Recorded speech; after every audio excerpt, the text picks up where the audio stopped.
In the world of business, not all deals are what they seem. Fortunes rise, empires crumble, all with the stroke of a pen. Mergers, acquisitions, hostile takeovers. Welcome to Mergers She Wrote, where we examine strategies and stories behind the biggest deals in business. Because in M&A, the real risks are the ones you don't take. Welcome back to Mergers She Wrote. I'm your host, Paloma Goggins, business attorney and owner of Nocturnal Legal. Today, I welcome Amber Finley. She is co-owner of Bug Off Pest Control, which is located in the East Valley. Thank you so much for being on today. Thank you for having me. So on this episode today, we are going to cover what makes a business attractive to private equity or any other potential business buyer, and then when it is the right time to say no to that potential offer that comes in out of nowhere from a potential buyer. So Amber, we'll just dive right in. Sounds good. I know you've spent the last 13 years in pest control. So please tell us how you guys got started as a family business. And I know you work with your brother, Corey. Yes. So it was about 2006, 2007. My brother was actually working prior to that for a big pest control company, and he really liked it. And so him and my dad kind of decided that maybe they should start something with just the two of them. My dad was kind of behind the scenes. Initially, he helped my brother quite a bit. My dad has his own business, but my brother basically had to start from scratch, spraying houses for like $20 a pop, just trying to build a client list. And then ultimately, after a few years, I came on, and then that way we were able to grow and obtain some city contracts and keep us busy that way. Nice. Very cool. Well, so, I come from a family-owned and operated business background myself, so I love working with family-owned and operated businesses. And so tell us a little bit about your dynamic. How has this played out, being in a family-owned and operated business? I think there's a lot of people out there that, before we dive into the buying and selling piece of this podcast, I'd love to just hear your opinion on, what's it like to be in a world where you're working alongside your brother? It's got its pros and cons for sure. Mostly pros, of course. It's when we first started, my mom was actually doing the scheduling for us and the phones and everything. And then my brother, his wife eventually took over. So it's like full family. The dynamic, we have our monthly or our weekly phone conferences with the four of us. But I would say for the most part, it works out pretty well. I mean, he's got his life and his schedule. I've got my life and my schedule. We don't actually have to work together very often anymore. We used to work together a lot more. I think that working separately helps the dynamic as well. No, I can see that. Having, provided counsel to my parents' company in the past, it adds a whole new layer of complexity when you're providing. I always joke with my clients, I'm like, I like to advise based on the fact that I treat you like my own family, right? Because I've been in that position directly. So I know, your concerns, your pains, your worries, but also I know how difficult those conversations can be. Sure. And having to tell your opinion to somebody who you don't just get to leave at the office at the end of the day, yes, can really make a difference. So we're sitting down today because, you guys had a private equity company approach you with potential interest to buy the company. And, tell us a little bit about how that first connect, because I feel like in the world of business ownership, there's a lot of times when I hear from clients that say, I got a random offer. And sometimes they come in hot, right? Yes. People get an offer and they had no intro, no prior conversation, no get to know you. They just call or send an email or send a letter with literally a dollar figure in the offer. Yes. So tell us, what was your experience? So It was literally my dad receiving a letter, and it was just they were showing interest. There was no like offer up front. It was just saying, if you're interested, then please contact us. And my dad kind of almost jokingly said, hey, you know, I got this. And this isn't the first time that it's happened, but this is the first time that we actually like pursued, you know, just kind of seeing what would happen. So that was the initial thing, was just a letter, and then we all discussed it and contacted them, and just to see where it went. Nice. So what were those first kind of conversations like? Was it a fact-finding mission for them? Was it more casual get to know you? I would assume they asked for financial information at some point in that process. They did. So yeah, that wasn't like the initial thing. It was mostly, if I remember correctly, I think that they kind of wanted to tell us what they could offer us, you know. They kept, you know, they really wanted to take us to lunch. We never went to lunch with them. But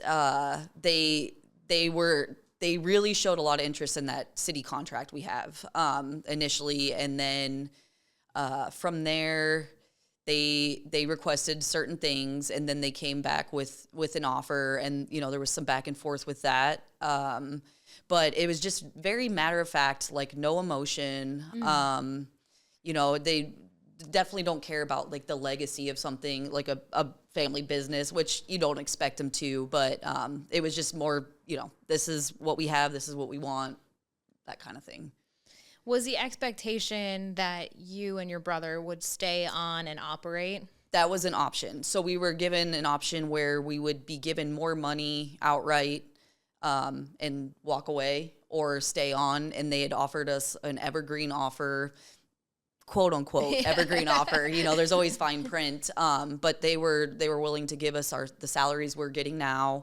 You know, they had to make it a point that it's more than what their technicians are making and things like that. But, yeah, I mean, they made it sound really good. And then the further we went, we started getting legal advice. So definitely recommend that. Well, and I was going to say too, I think it's almost ironic that, you know, they had to underline or emphasize this fact that like, oh, we're willing to keep you on, but just know that, you know, your salaries are more than what's standard. And it's like, yeah, we're owner operators. Yes, of course it's not going to be yes. standard. Yes. I'm not employed by another company and I'm getting like market salary. Yeah, exactly. And then not only that, but like the amount of experience we have. Like myself, I have 13 years. My brother has more than that. So we're not just like your average, you know, the turnover rate for pest control technicians is pretty high considering you do 2 months in the summer, and, you know, so it's not, you know, I thought it was interesting that they pointed that out too. Yeah. Well, so and this is a total sidebar, but are you guys from Arizona originally? Yes. Okay. Yep. So like you are just, you know, accustomed to the summer. Definitely acclimated, but it gets harder with age. I will say that. Okay. I'm not like 22 anymore. Well, that's good to know because I feel like there's first and foremost running into, you know, people who were born and raised in Arizona. I feel like it's getting more and more rare. Yes. But also to hear someone who, you know, is an Arizonian say that, you know, the heat does get to you, at least gives me some comfort. Oh, as, yeah. as a Midwesterner that's moved here.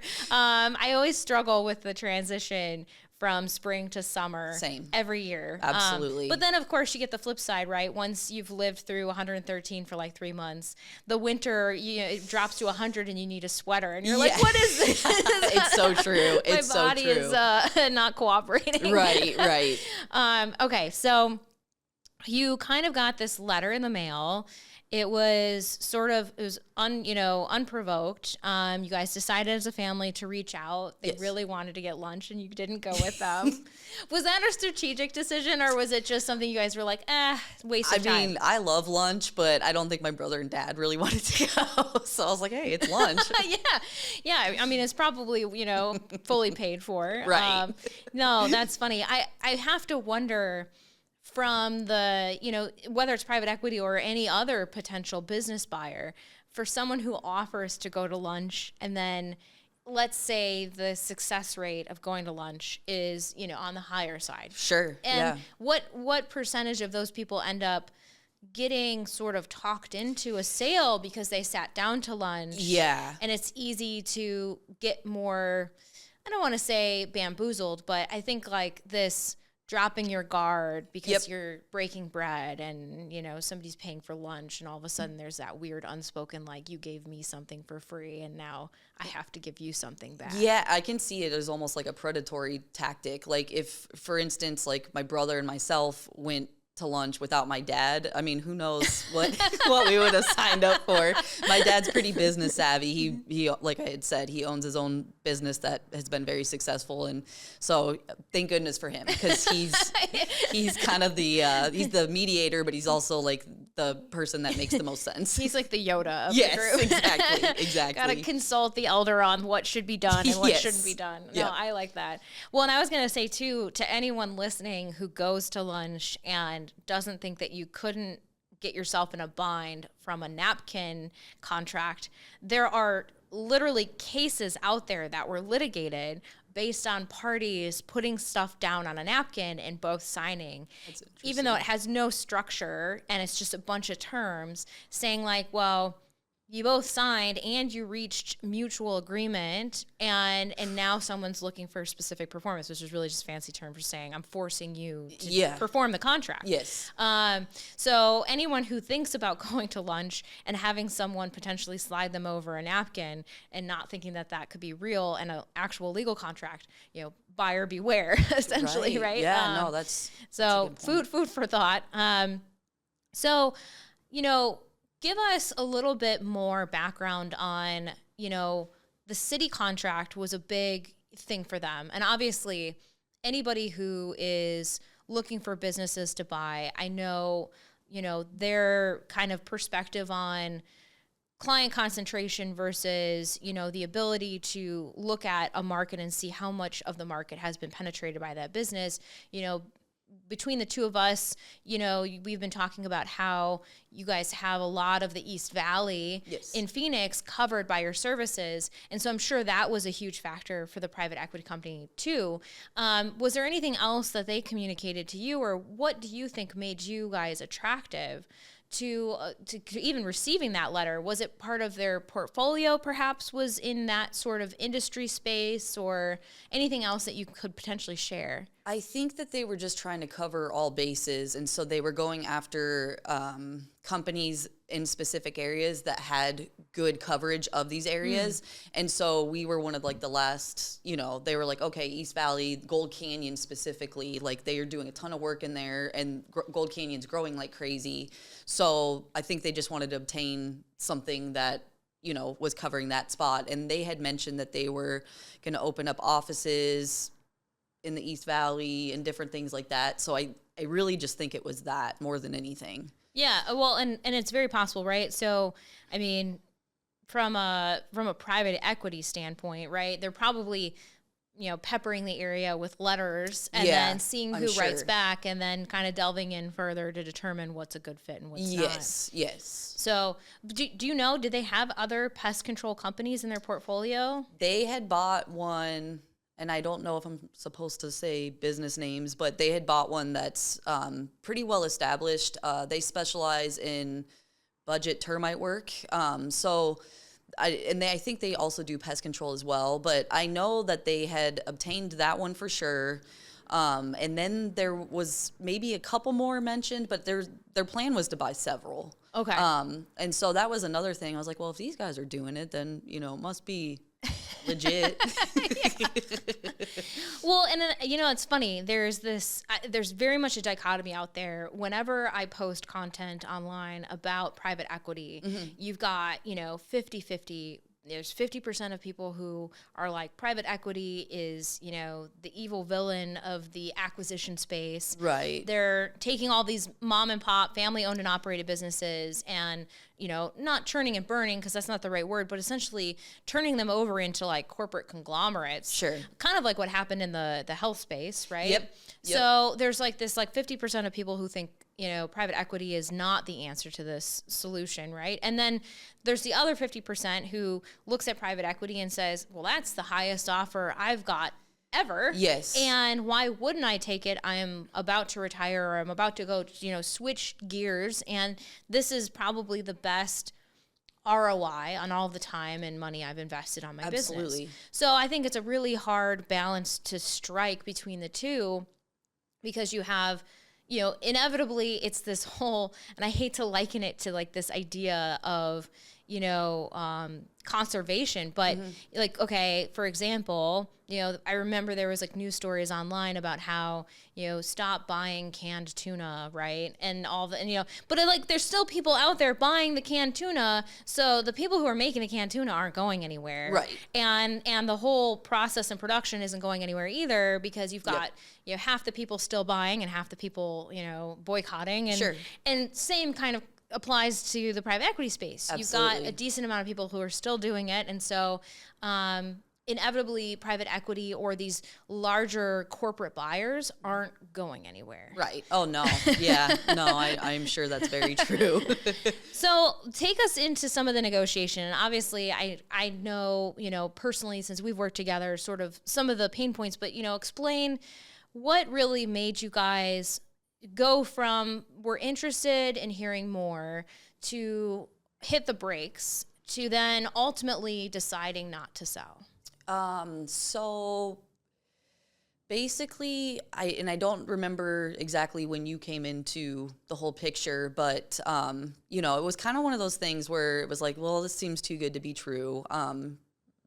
And some of it wasn't. I mean, some of it was, when we started to realize that they could basically have our customer list and our accounts and walk away at any time without, there no earnest money, nothing non-refundable. Just they wanted our information, and then they in their contract had the ability to walk away whenever they wanted to. And so that's when it was like, okay, this is too much of a gamble.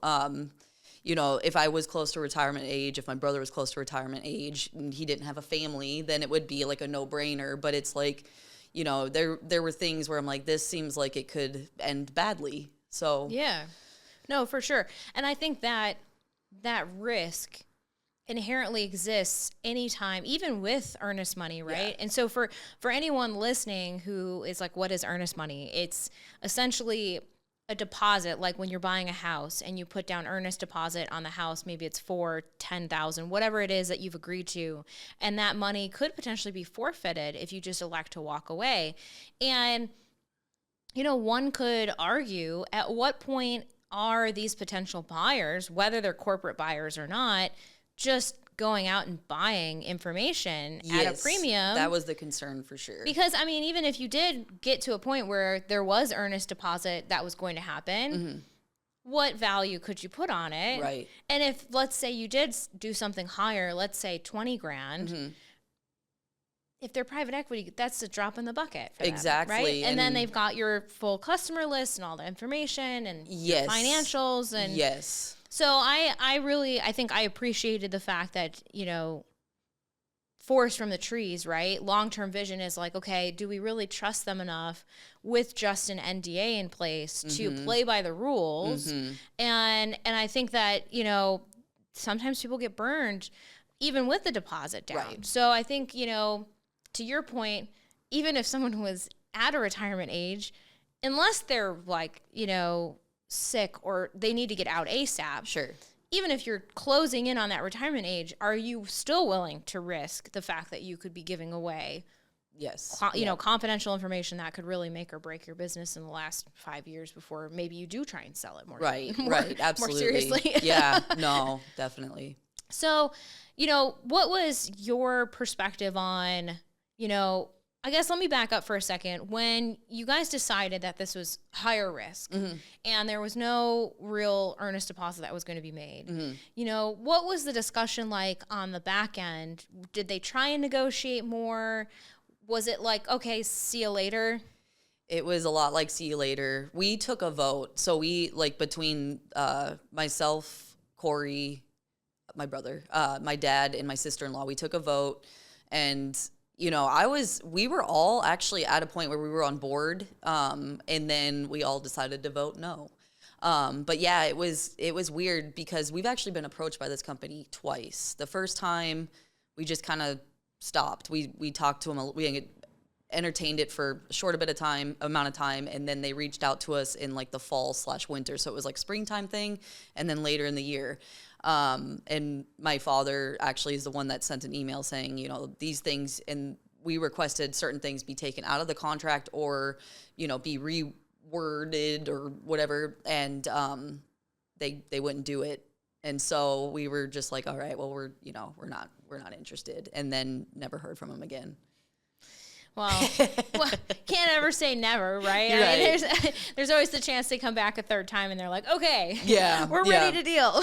I mean, I was actually just speaking to my dad about it this weekend. He's like, I was going over the questions that you had sent me, and he's like, that one just put, should have done it. I'm like, we still joke about it, so. Well, I like how democratic your process was internally. Very much so. I appreciate that. And also the fact that you guys went the democratic voting approach, even though there's 4 votes. Right. So you could have had a huge that was a definite possibility. And then it could have had a really big strife. So... and also, I guess I wanted to say, I don't think I knew that you guys had a previous conversation with them.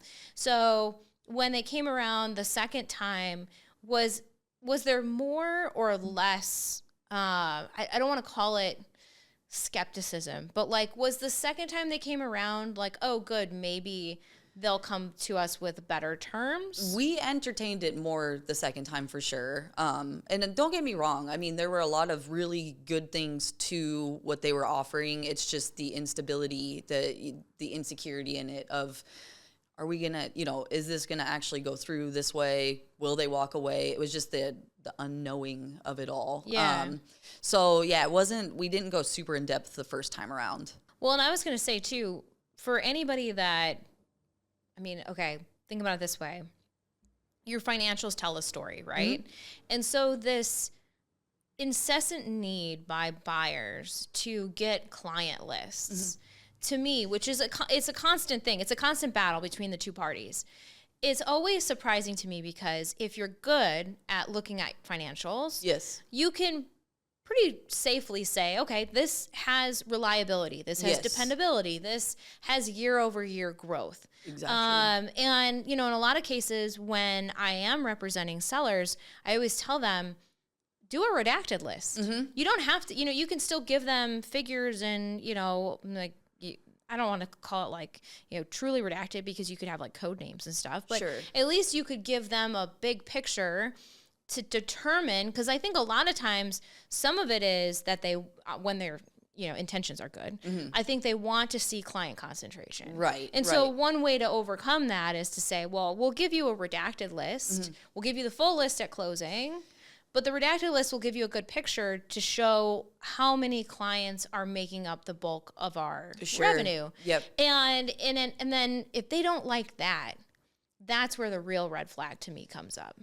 And I believe that that's what we submitted initially was a redacted list. And I think I just think we were so close to going through with it. And that was at the closing that they wanted to have a whole customer list and everything. And that's when they could literally potentially walk away, like in the process of selling it. I don't know, it's a fine line.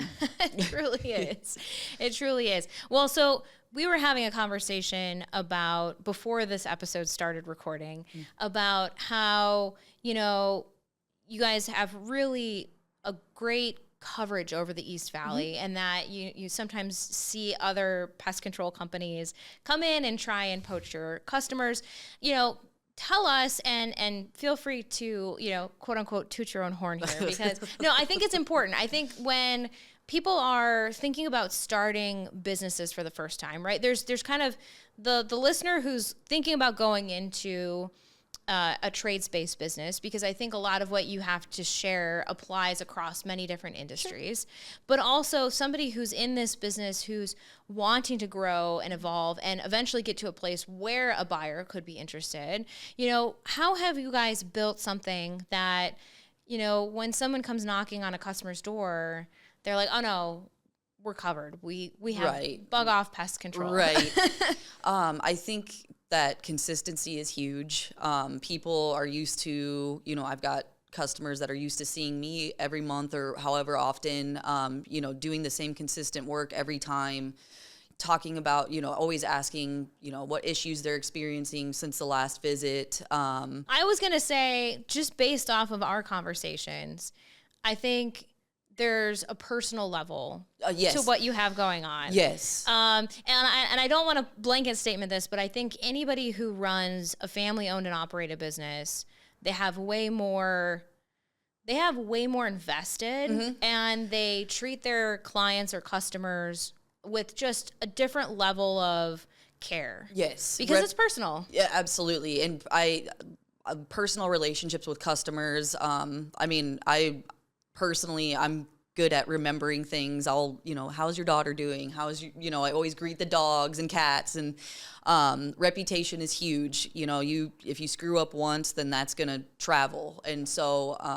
just trying to make sure that you always do your best job and keep with the consistency. One thing that I find with customers that switch over to our company versus like a big company is that every time somebody shows up, it's a different technician. They have to go over everything all over again, explain what they want done, what they don't want done. So that's one thing that I think is really valuable to people, is that, having the familiar face. Oh, absolutely. No. Yeah. And I was going to say the remembering of personal facts is huge. It's huge because and this applies across even service-based industries or knowledge-based industries like my own, being able to get on the phone and know personal things about the client so that they don't have to re-explain, like you said. Absolutely. Or just feel like they don't have to worry that you're coming from a place of like no knowledge, or that you're missing, there's gaps, right? Yes. So I really think that is a huge factor. But I was going to say too, and I don't know, you mentioned in passing, educating the client, and I can imagine that 13 years in pest control lends a special knowledge base really to like how to approach certain situations. Yes. And not all pest control is like, I think sometimes people simplify trades, especially pest control. Like, definitely, it's just one and done. Right. Yeah. No, there's, different things. Ants, you have to treat things differently. And then one thing that I've noticed with some of the bigger companies, that they feed on the fear of individuals. So, I've had people that call us for a second opinion where they're told they have termites, or, that it's a big area for scorpions. And so people freak out. They think, oh my gosh, I'm on a scorpion nest, which isn't necessarily a thing. But, that's just something I always try to calm people down a little bit. I try to make them not as nervous about things, because people move from Midwest and they've never dealt with scorpions before, and then they come out here and they think that a scorpion sting is an automatic hospital visit and all these different things. And so I try to educate people on good things, bad things, things to look out for, things like that. Well, and I think that makes a huge difference even in specifically like insects, because people don't like insects inherently. Yes. So having comfort and peace of mind that what's been done to the house or the property is going to make a difference. Absolutely. I think also adds to that layer.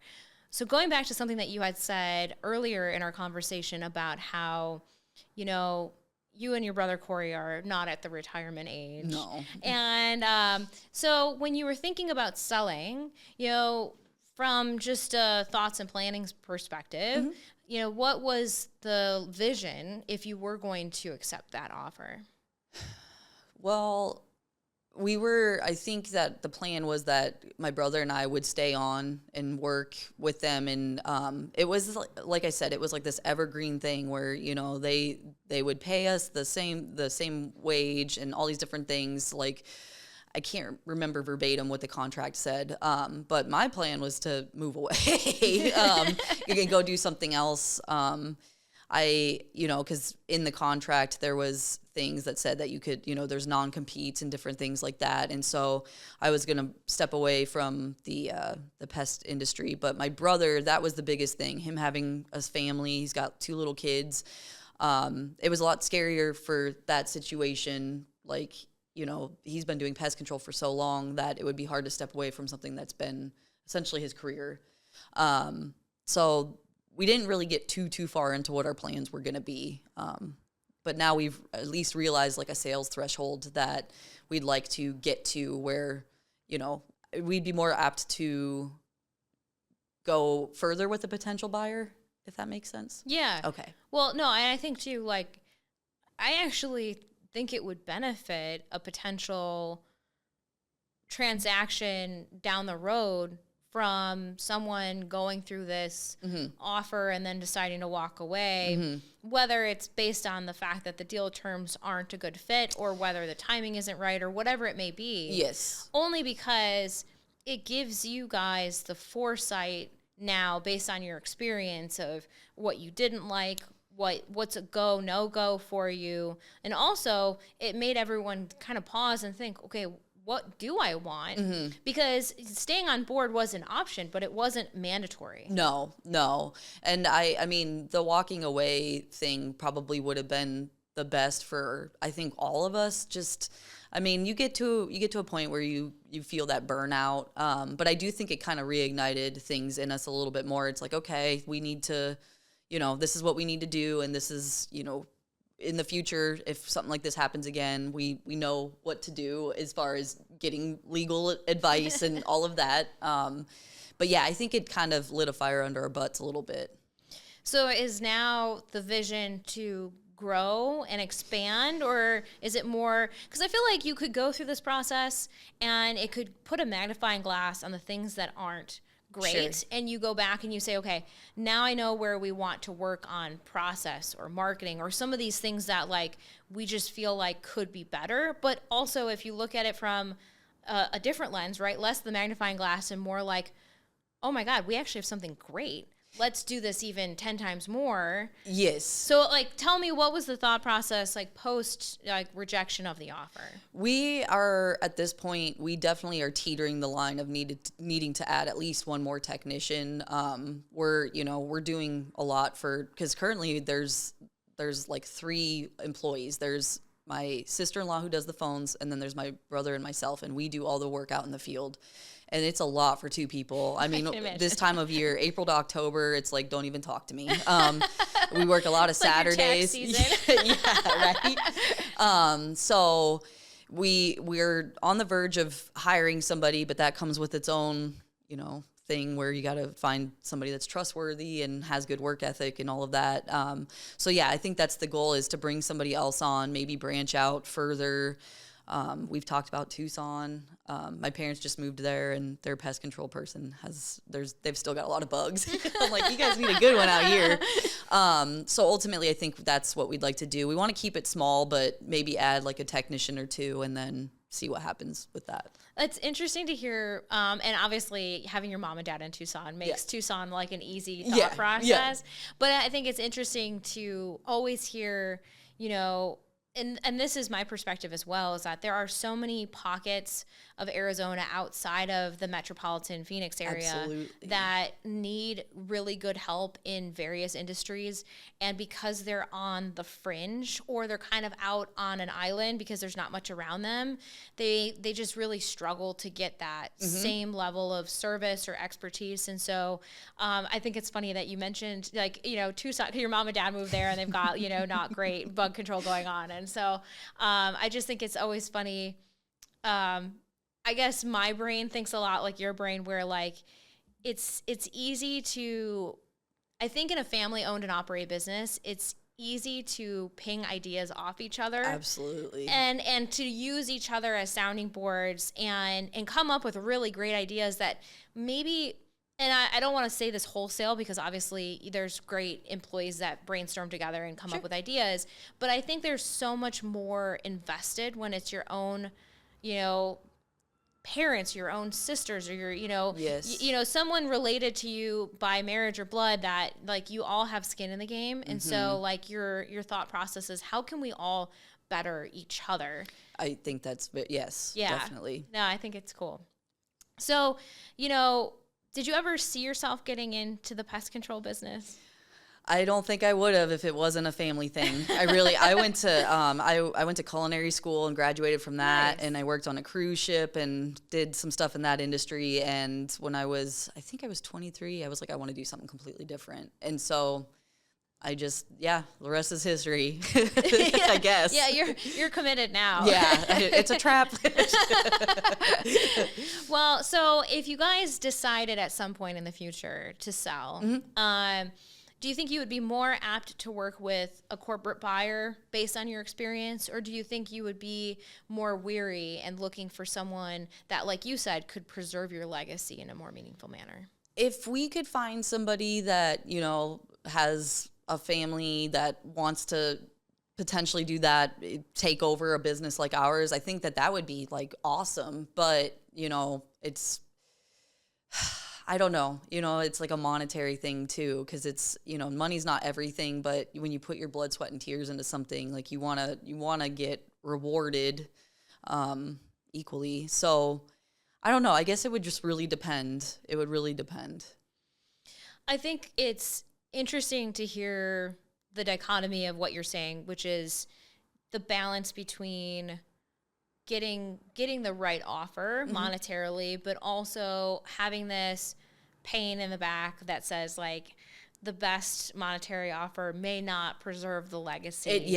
And so I think that's fascinating to hear, because I think, just from my experience, when going through the deal, right, everybody is go, go, go. And I think that, unfortunately, that go, go, go mentality blinds a lot of people to their really deep down wishes of what's more important, right? And how do we find the balance between the two? But I mean, like you said, you're not at the retirement age, and so this conversation is entirely different for you guys. Yes. Maybe in 30 years or whatever it may be. I do think that if circumstances were different, it would have been a good deal. It's just, there's just too much of the unknown, like I had said. Like, it was too much of a gamble. It really was. So, switching gears from the idea of selling to a third party, do you think there's ever a reality in which Corey's kids grow up and work in the business? Is that a conversation that's been had over the dinner table? I always joke that my oldest nephew's 10 years away from being 18 and he would be perfect, but I don't know. They'll probably want to go to college and, do their own thing. Yeah. They keep saying they want to be landscapers. I'm like, why don't you just do pest control? It's just as miserable, but we'll see. Yeah, you're still outside in the middle of summer. Yes. That's funny. Well, it's right now, and obviously this can change because the kids, 10-year-old right now, but like kids nowadays, they're so far from being in a position to really potentially even make the decision to be in a succession type situation, right?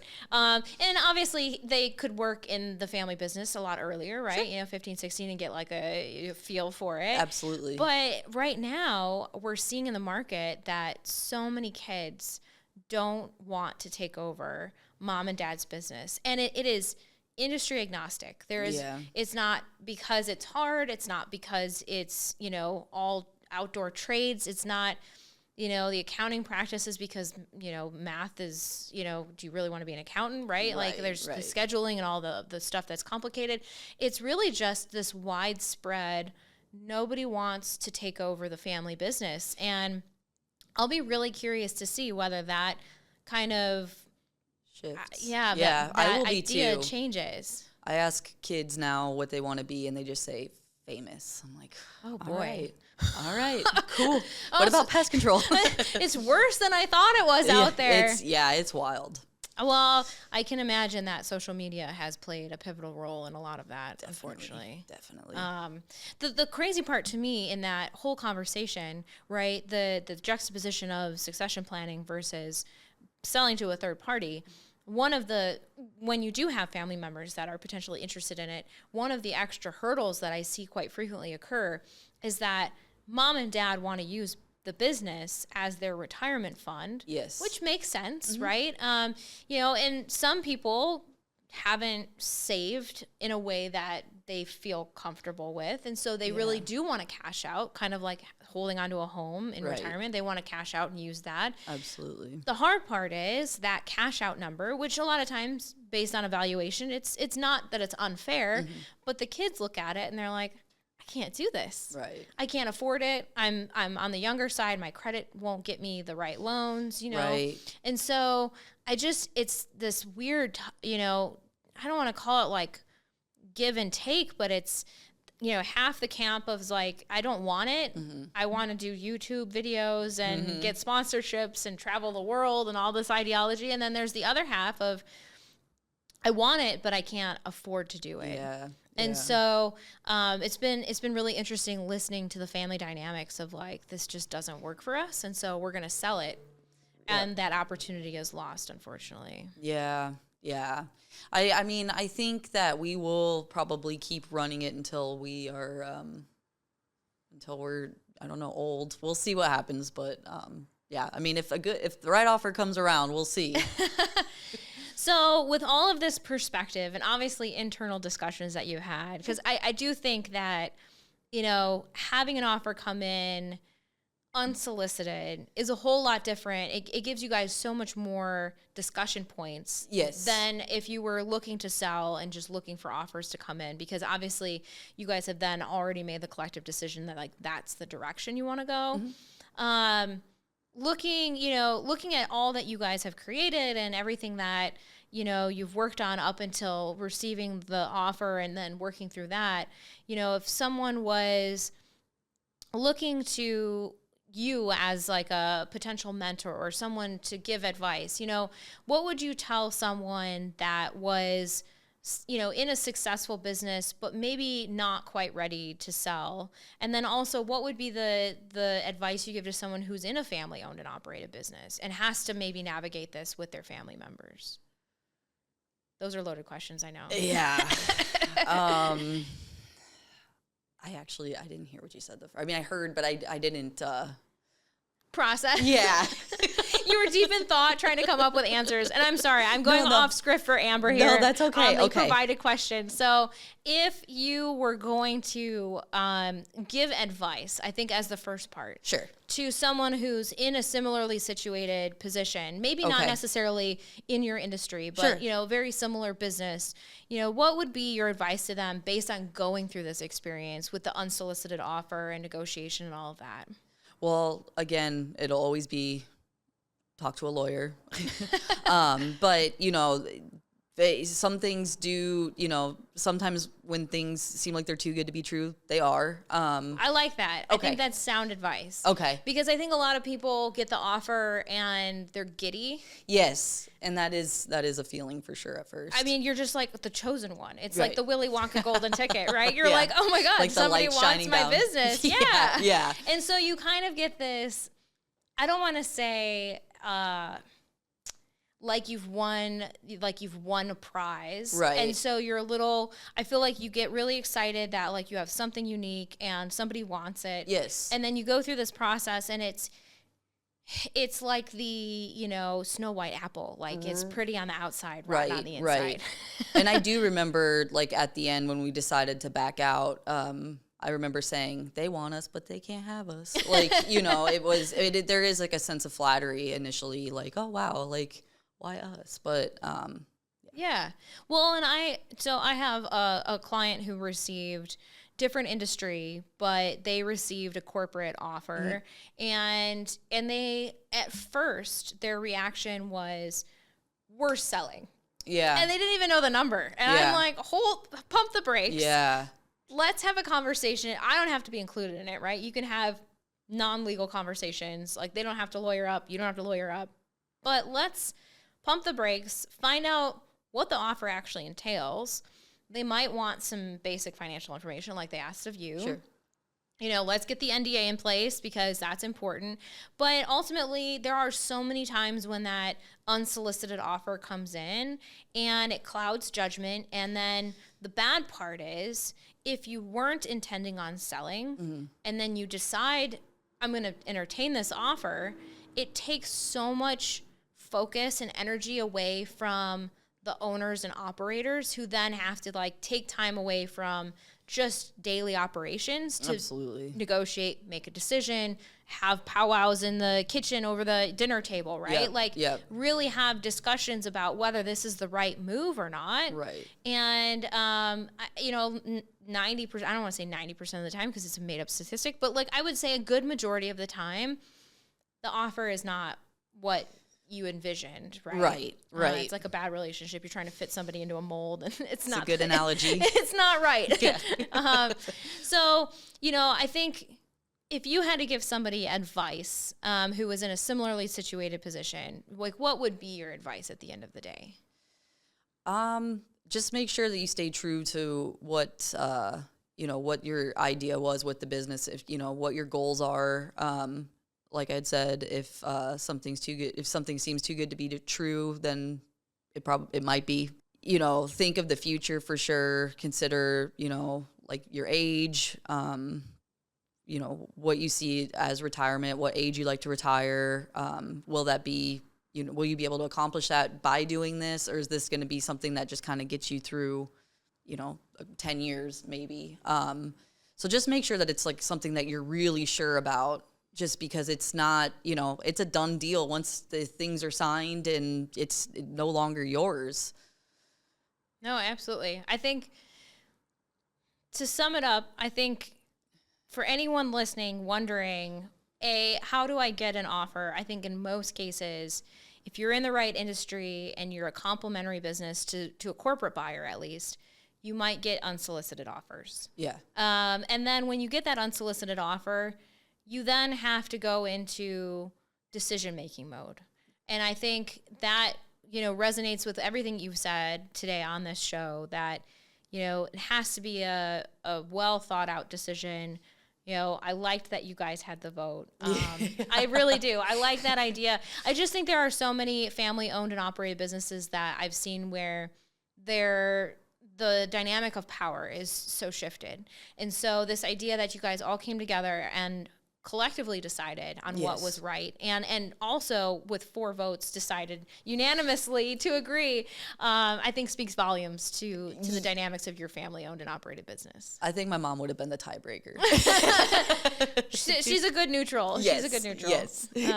Well, thank you so much. Thank you. It's been very interesting and fun. Yeah, no, I loved speaking with you, and I think this really gets a good lens on what this looks like potentially, because it's not exactly a true transaction, because it was an offer that was turned down. And so I think not many people have the gumption or the foresight to say, hold the phone, this isn't right for me. Yeah. And I give you guys a lot of credit for being able to do that with money on the line. Thank you. And you were a big help to us too. So if not for you, we might have sold and who knows what would have happened. No, I appreciate that very much. So I think anybody who's listening, I think the takeaway message is there may be times in your business where you are offered, like the show, deal or no deal, and you have to make the decision that is right for you in your heart, not necessarily what's on the dollar sign. And sometimes no deal is the right decision. Thanks again, Amber, for being on the show. Thanks for having me. Please like, comment, or share the podcast. I'm always open to having discussions. Stay tuned for next episode. In the world of business, not all deals are what they seem. Fortunes rise, empires crumble, all with the stroke of a pen. Mergers, acquisitions, hostile takeovers. Welcome to Mergers She Wrote, where we examine strategies and stories behind the biggest deals in business. Because in M&A, the real risks are the ones you don't take.